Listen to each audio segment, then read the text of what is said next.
நேற்று சதுர்த்தி வந்து ஸ்டார்ட் ஆயிடுச்சு செவ்வாய்க்கிழமை மதியமே. அதனால் வந்து பார்த்திங்கன்னா நேற்று நைட்டே வந்து விநாயகரை வாங்கிட்டு வந்தாச்சு.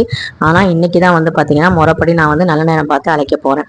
இதில் எந்த விநாயகர் வாங்கியிருப்பேன்னு உங்களுக்கு ஏதாவது கெஸ்ஸிங் இருந்தால் கமெண்ட்டில் சொல்லுங்கள், எந்த கலர் விநாயகர் அப்படிங்கிறத. ஸோ இன்றைக்கி வந்து பார்த்திங்கன்னா விநாயகர் வழிபாடு செய்யும்போது விநாயகருக்கு பிடித்தமான ஒரு 3 விஷயங்கள் நம்ம கண்டிப்பாக செய்யணும். அது என்ன அப்படின்னா, அவர் முன்னாடி தோப்பு கரணம் போடுறது, அதே மாதிரி தலையில் வந்து குட்டி கொள்வது, அதுக்கப்புறம் அவருக்கு வந்து சிதறு தேங்காய் உடைக்கிறதுங்கிறது ரொம்ப ரொம்ப பிடித்தமான ஒரு விஷயம்.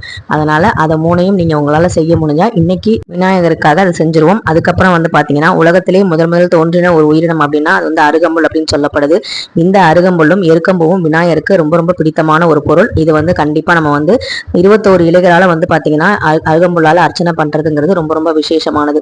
அதுக்கப்புறம் இது விலாங்காய். இது இல்லாமல் விநாயகர் சதுர்த்தியே இல்லை அப்படின்னு சொல்கிற அளவுக்கு விலாங்காய் ரொம்ப ரொம்ப விநாயகருக்கு பிடித்தமான ஒரு பொருள். அப்புறம் அம்மாவையும் அப்பாவையும் சுற்றி வாங்கின மாம்பழம், அதுக்கப்புறம் கரும்பு, இது எல்லாத்தையும் விநாயகருக்கு கொடுத்து அவரோட பிறந்த நாளை வந்து அவர் சந்தோஷப்படுத்துகிற மாதிரி நிறைய விஷயங்கள் செய்வோம். அவருடைய அருளையும் முழுவதுமாக பெற்றுடுவோம்.